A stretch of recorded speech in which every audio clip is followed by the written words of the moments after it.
Welcome to the deep dive. We basically take interesting stuff and pull out the key ideas for you. That's the plan.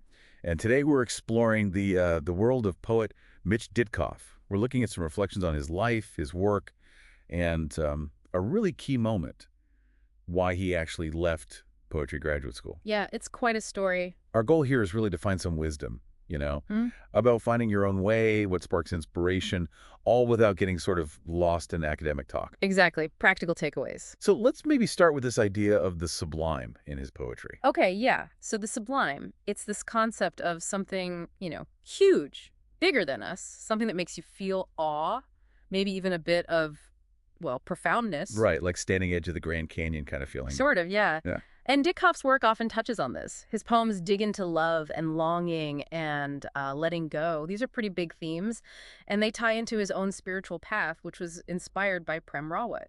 Okay, I see that connection. And his language, his imagery, really seems to capture that intensity. You mentioned things like fire in his belly, light in his heart. And the ocean of love. Yeah. Powerful stuff. It evokes these almost overwhelming feelings, but also challenges like doubt and fear. He explores those too. It kind of makes sense why those mystic poets, Rumi, Kabir, Hafiz, Gibran, still feel so relevant, doesn't it? They cap into something really fundamental. Absolutely. Which, interestingly, leads us to this other piece you found, this incredibly imaginative scene, Rumi and Kabir bowling. Oh, I loved this. It's just such a great image. You picture these, revered spiritual figures. The bowling alley, yeah. Exactly. Yeah. Rolling these perfectly round balls down a perfectly polished alley, laughing. The pins falling like cedars in Lebanon. It just makes them seem so... You're human. It does. And it's right there in that totally ordinary setting that we get this flash of their deeper perspective. You mean the bit with the employee? Yeah. The employee says, "Hey, we're closed." And Rumi just passionately declares, "No, it's open." Right? Like the Red Sea parting, or a window in summer, or a hopeful heart. Wow. It's this amazing metaphor, isn't it? How our perception can totally shift reality. What seems closed might actually be open. They even invite the guy to join them. It's all about connection, being present. That's brilliant. It really makes you stop and think about the limits we put on things unnecessarily. Yeah. Okay, so speaking of breaking out of expected boxes, let's talk about Ditkoff leaving grad school. Ah, yes. The Brown University story. Yeah, this really stood out for me. It feels, well, pretty bold. What specifically struck you about it? The context? Well, yeah, he's 22. He's got a full ride to this prestigious MFA program at Brown. And he asks his professors this question, out of the blue almost. If you could be anywhere in the world right now, where would you be?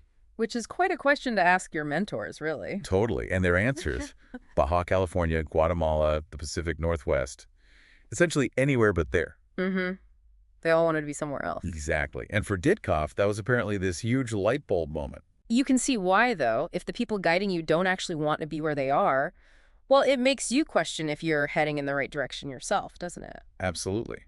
He saw their real desires were elsewhere.